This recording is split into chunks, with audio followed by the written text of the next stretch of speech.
It was 8:59 a.m. I was supposed to retire tomorrow. I had a speech drafted, a dinner planned, and a farewell card half filled with notes from the engineering team. Instead, I was sitting in a sterile conference room with Grayson Varelli, the 35-year-old CEO who hadn't even been born when I installed our first server. "You've had a good run, Avon.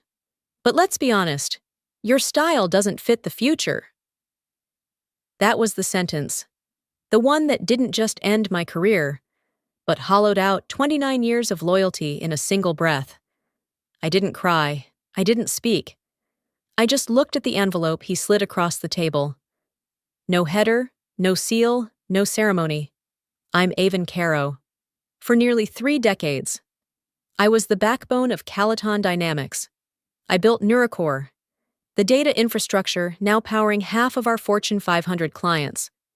When servers failed, I was the one called. When crises hit, I stayed. When we pivoted into AI, I rewrote our security protocols line by line. No shortcuts, no errors. But in a company now obsessed with agile transitions and millennial optics, my experience became a threat, not an asset.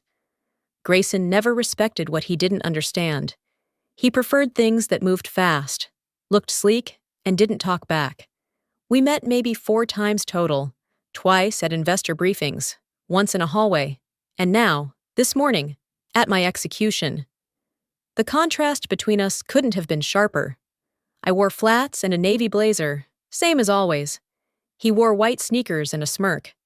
"I trust you'll exit quietly," he added, already standing. No need to make this dramatic. He didn't wait for a reply.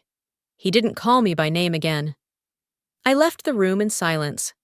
As I passed the digital display in the hallway, a board that looped through team bios and milestones, I instinctively looked for mine. Gone. Erased. No photo. No title. Not even a placeholder. 29 years. Reduced to a blink. I walked outside. The sun was too bright for how cold I felt. Not just cold from the betrayal. Cold from how cleanly it had been executed. Surgical. Like I'd never been there at all. I sat in the driver's seat for what felt like an hour. Though the dashboard clock said it had only been 12 minutes since I walked out of the building.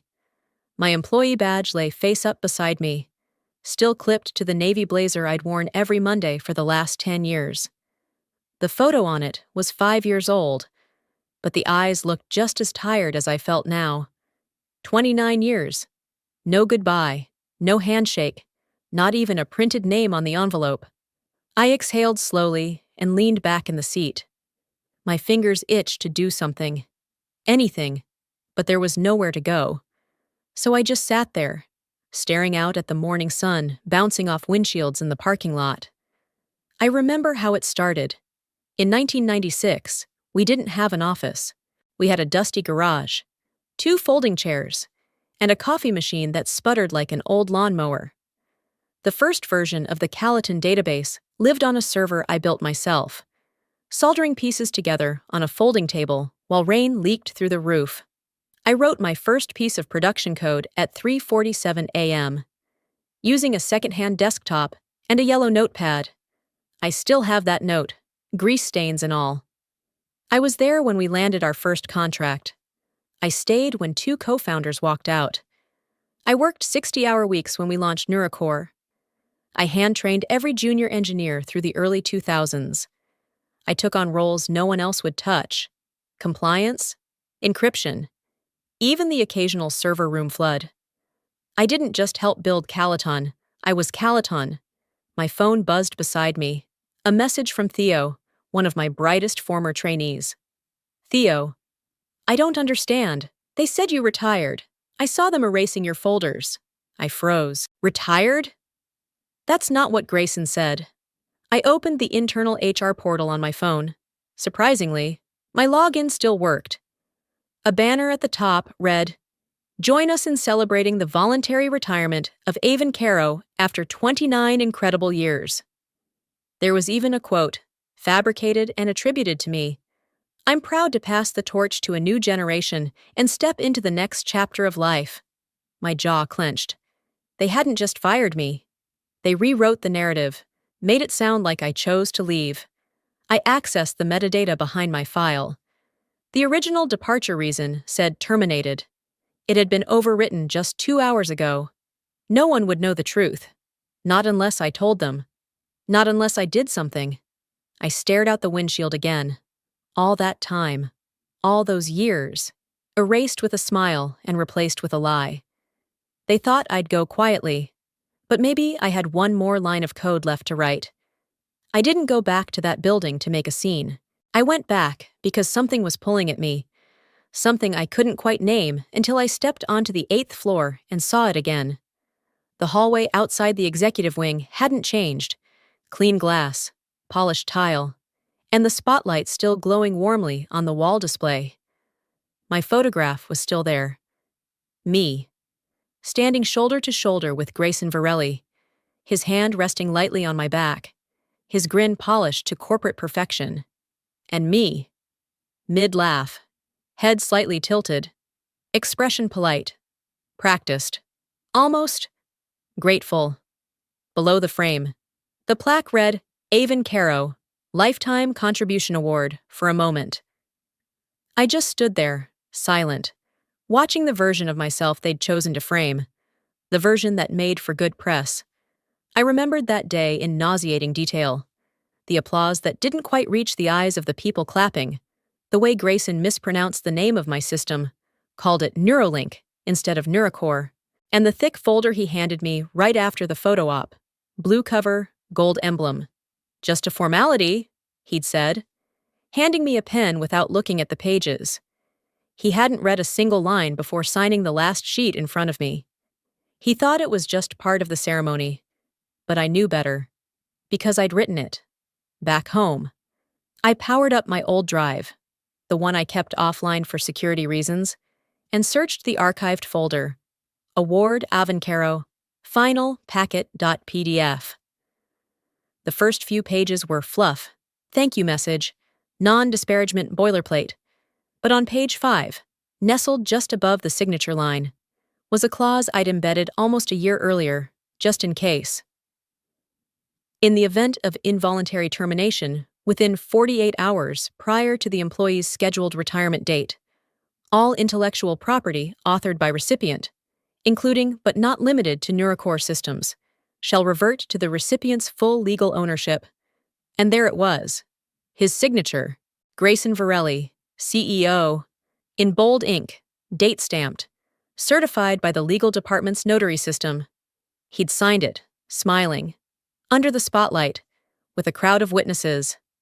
I closed the file and renamed it Transfer, Executed.pdf. That photo in the hallway? It wasn't just a tribute, it was evidence, a record of the exact moment he gave me back everything they thought they'd taken. They tried to erase me, instead. They handed me the master key. And this time, I wouldn't be quiet. The silence was different now. It wasn't hollow like before. Wasn't the stunned quiet that follows betrayal. This was the kind that settles into your spine and sharpens your focus. I sat at the old desk in my home office, surrounded by things nobody ever asked me about. The blueprint sketches, the handwritten code in spiral notebooks, the outdated backup drives labeled in fine point Sharpie. The air smelled like cedar and ink and memory. I pulled the oldest laptop I owned from the bottom drawer. It still had the original port configuration, which was important.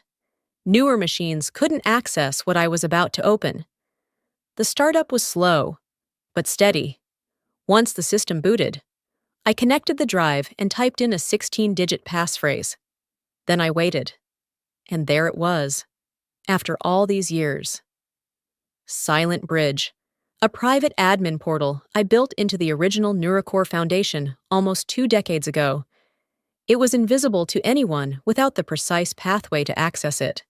Not even our highest-level engineers knew it existed. It wasn't malicious. It was protective. I created Silent Bridge not to sabotage the company, but to safeguard it, to safeguard me, after watching too many brilliant people get erased. I promised myself I would never leave without knowing exactly where my work went. No one asked for it. No one approved it. But no one knew more about the system's spine than I did. Now. The interface glowed a soft gray on my screen. Old school, minimal, quiet. And something caught my eye. A blinking notification in the upper right corner. Auto trigger in progress. I clicked. My hands didn't shake. I scrolled line by line, watching the code unfold. What I had built was waking up. Over a decade ago, I embedded a sequence that would activate only under one condition: if my employee ID was deactivated within 48 hours of my scheduled retirement date. That condition was met this morning. The system had sensed it, and it had responded. The current status: Step 7 of 10, Authority Reassignment, 68% complete. Transfer target, A. Caro. Legal owner, verified. I leaned back slightly in my chair. They didn't know what I had tucked beneath their empire. They'd been standing on a bridge I built and forgot who designed the beams. It wasn't revenge. Not yet. It was infrastructure. I thought of all the times they'd called me old school, legacy, too cautious. They didn't understand that the reason the company hadn't crashed in 29 years was because I never stopped planning for the what-ifs. I clicked into the override log.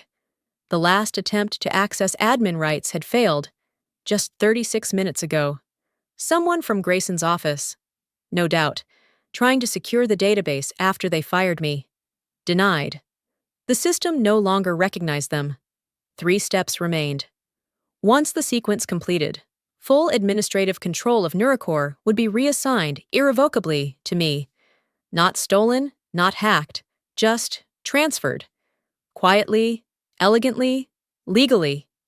They thought they'd walked me out. But I was still in the building, just not the one they could see. And now, for the first time since 8:59 a.m., I wasn't erased. I was everywhere. I knew emotion wouldn't help me now. This was no time for grief. And certainly not for anger. This was the part where I had to outthink them, carefully, precisely, without blinking, without. Grayson believed he'd cut me off from the system at 8:59 a.m. But systems, real systems, don't rely on surface access. They run deeper, layers within layers, mirrors within vaults. And I had built every layer. There were 3 known copies of the Neurocore database, each for a different tier of access. If I was going to confirm whether Silent Bridge had truly triggered the transfer, I needed to inspect each copy. The first was the internal server, the mainframe housed in Calaton's underground operations floor. I couldn't access it directly now, but years ago, I'd created a remote diagnostic tool tied to a network anomaly flag. It allowed me to monitor any structural changes from a secondary node. I launched the console and typed the access string. Almost immediately, the logs revealed an unusual edit, time-stamped 9:06 a.m., less than 10 minutes after I was fired. Someone had tried to override the permissions tree, likely Grayson, or someone from his team. They'd renamed the master admin role to G. Varelli and disabled all legacy keys. On the surface, it worked. But I kept reading. 5 years ago, I'd embedded a reverse gate protocol in the root directory. It wasn't labeled, not even commented in the code. It didn't protect the data, it watched it. And if anyone modified critical authority fields without original creator approval, it flagged the change and began duplication. That duplication went to the second location, my personal cloud archive. Encrypted, autonomous, independent. I logged in and verified the hash signature. Perfect match, untouched, safe. The third and final copy lived on an air-gapped hard drive. It was stored in my home, sealed in a fireproof case beneath the floorboard of my office. I plugged it in now, just to be sure. Same structure, same checksum, same silent watermark code.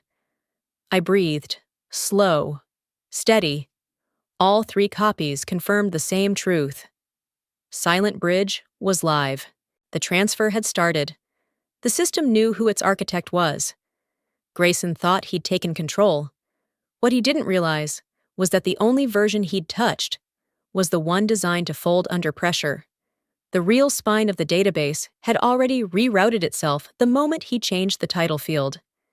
He may have deleted my name from the hallway, but in the code, deep in the bones, my signature still lived. And it was watching him now. The coffee in my hand had gone cold. But I hadn't noticed until I tried to take a sip and winced. Bitter. Lifeless. Like everything else today. I was parked in the far corner of my driveway. Engine off. Door half cracked open, like I couldn't decide whether to go in or just keep sitting here. My blazer was still draped across the passenger seat, and my employee badge lay face down beside it. Its clip twisted awkwardly like a broken limb. I picked it up slowly and stared at the photo. It wasn't a great picture, too much light on my cheek, my hair slightly frizzed. But I remembered the moment it was taken. I had just finished debugging a network outage that no one could solve for 3 days. I was exhausted, sweaty, triumphant, and still smiled for the camera because the intern holding it looked nervous. Now it felt like someone else's face. I leaned back against the headrest and closed my eyes. The weight of everything I'd carried, every night I worked late, every meeting I padded for someone else's ego, every time I stayed quiet just to keep the team steady, pressed down on my chest like stone. What was I doing? Grayson had won. He hadn't just fired me. He'd rewritten my exit, stripped my legacy, smiled while doing it. I'd spent the last few hours rechecking backups, confirming system integrity, verifying protocol triggers, building the legal wall brick by brick. But now, in the stillness, I wasn't sure if I had the strength to finish it. What would be the point? Even if I proved them wrong, what would be left? Just me, in a driveway, with a bitter cup of coffee and an erased name. I powered up my laptop, not to fight back, but to shut everything down. I was going to delete Silent Bridge, wipe the transfer log, let them have it all, let it end. The system booted. A single file blinked at the center of my screen. Avon Legacy Final Dot, for I didn't remember creating that. I opened the properties. Uploaded 3 hours ago by T. Nguyen at Calaton.ai Theo. I clicked it open. No code, no files, just a line of text. This is yours, always has been. It hit me harder than I expected. Theo, the kid I mentored from scratch, the one who sat with me after hours to learn server mapping because no one else would teach him. He had stayed late again, after I was gone, and uploaded this file to remind me, to anchor me. They had tried to erase me, but someone still remembered. I didn't cry. I just closed the lid. The weight hadn't lifted, but it shifted, just enough to let me breathe. I turned the key in the ignition. If they wanted silence, they chose the wrong engineer. There was no dramatic sound, no blinking red lights or countdown clocks. Just a quiet notification in the upper right corner of my screen. Transfer complete. Timestamp 9:26 a.m. For a long moment, I didn't move. Then, slowly, I leaned forward and read it again. The line below was even simpler. Primary system ownership, A. Caro. It was done. The protocol had executed flawlessly. Silent Bridge had finished what I built it to do, quietly, legally, without needing permission from anyone but the one who wrote it. Me. I opened the admin log and watched as a flurry of notifications cascaded across the dashboard like quiet dominoes tipping over. Legal department notified. Core systems registry updated. External cloud mirror re-authenticated. Primary investor contact list pinged with confirmation of system transfer. No fanfare. Just code doing what it was told. I clicked into the server security settings. At the bottom of the protocol's execution stack, the final safeguard kicked in. Access block activated. All accounts associated with user ID G. Varelli permanently restricted. I let out a breath I didn't realize I was holding. It wasn't vengeance. It was design. And now, it was irreversible.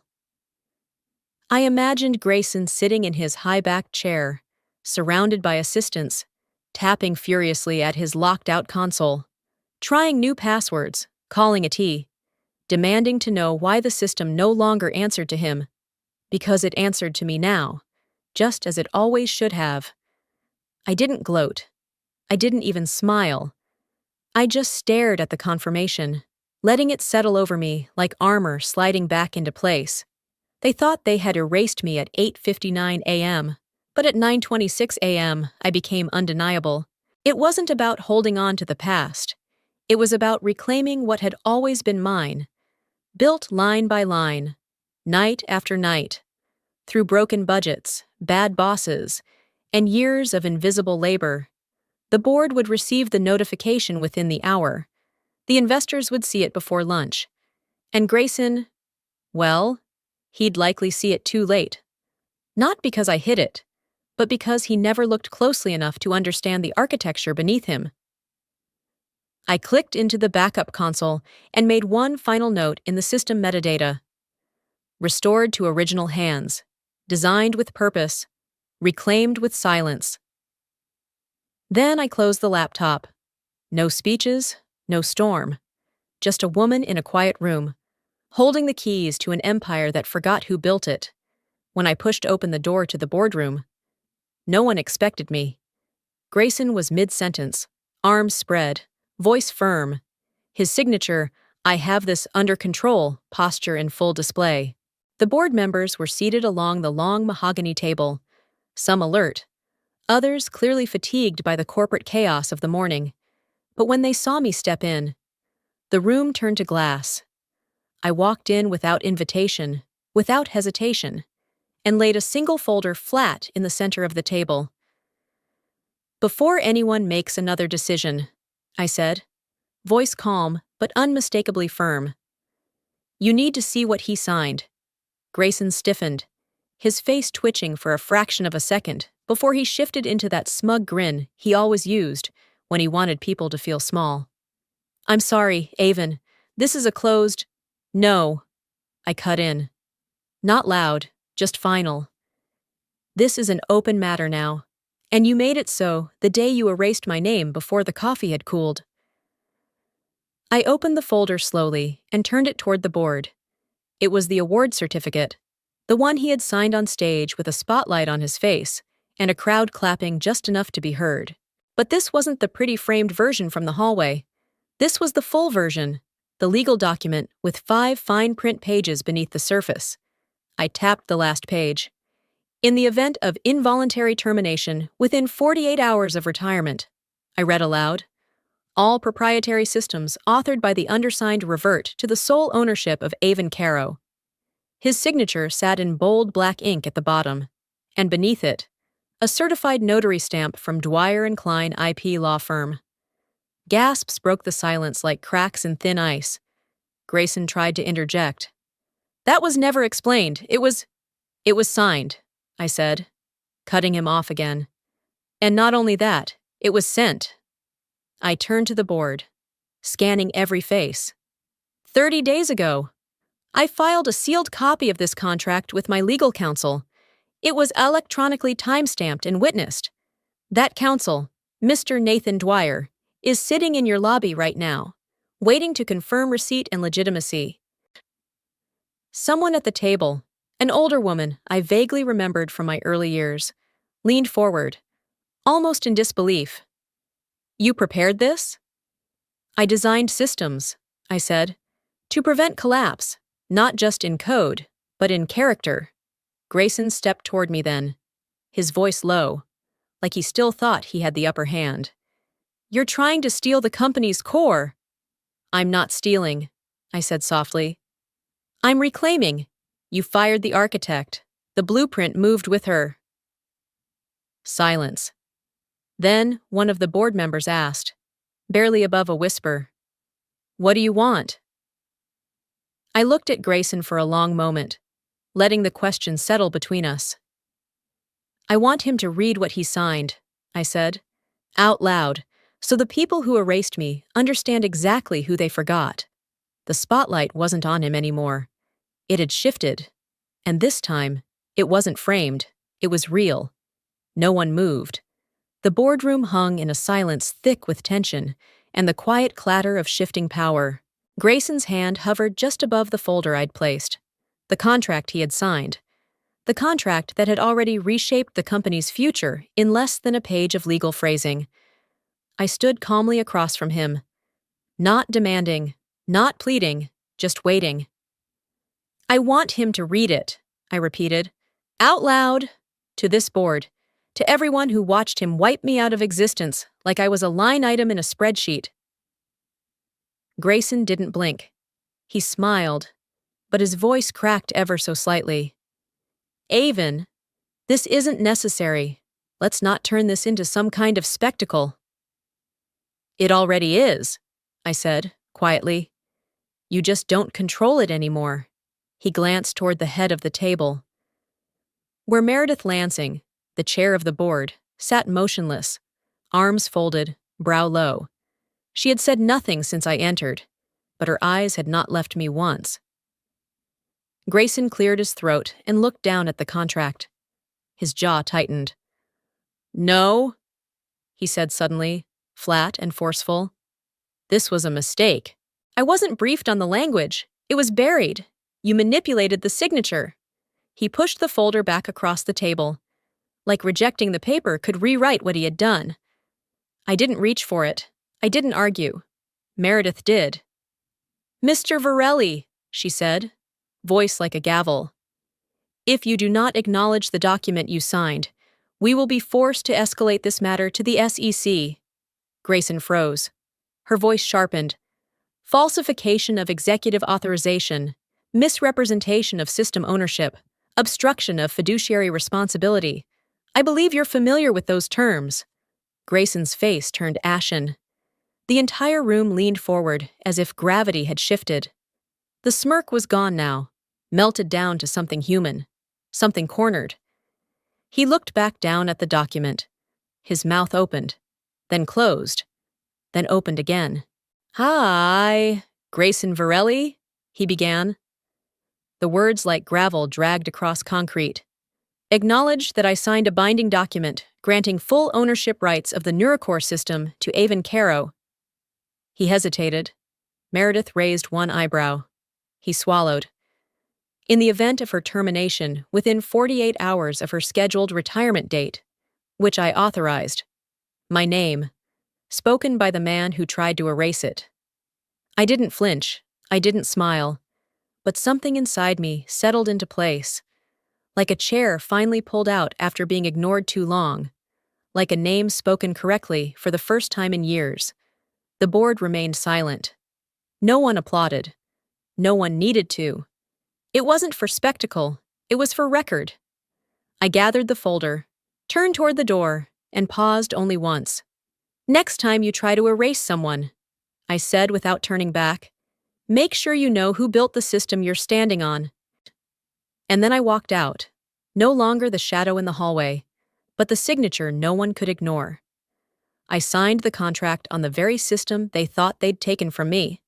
Same framework, same interface, same security layers I designed 17 years ago, still holding, still mine. The buyer sat across from me. His tie loosened, his sleeves rolled. We don't just want the tech, he said. We want the mind behind it. I shook my head gently. The mind is retired, but the work, it still has more to say. We shook hands. Ownership of Neurocore's operating license, reassigned to one of Calaton's fiercest competitors.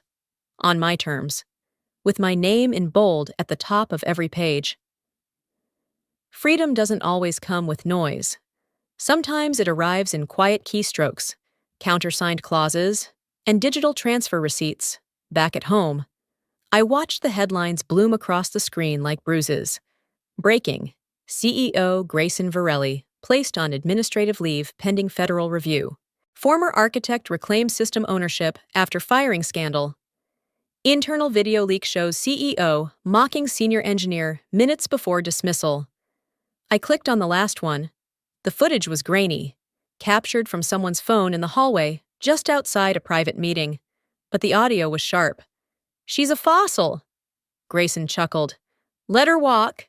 We'll rebrand whatever she built by next quarter. Laughter, then someone asking, Are you sure she won't come back at us? Grayson's voice again. What's she gonna do? Code her way out? He had no idea how right he was. I didn't need to raise my voice. I raised the standard.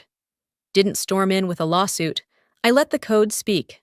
Let the contract unfold like a chessboard he didn't know he was standing on. By morning, my inbox was full of quiet congratulations from engineers still inside Calaton, from others who had been pushed out just like me, and one from Theo. Just a single line. You didn't just win. You reminded all of us we still matter. I opened a blank document and wrote my final line of code. Not for the company, not for the system, but for myself. You can delete the title, but not the blueprint. Then I shut the laptop. No alarms, no anger, just peace. I didn't lose 29 years. I reclaimed every one of them. Some legacies don't need permission to survive, especially when they're written in your own code. If this story moved you, share it with someone who's been underestimated, silenced, or pushed aside. Drop a comment below. Tell us your Avon moment, like if you felt the power shift. Subscribe if you believe the builder always deserves the final word.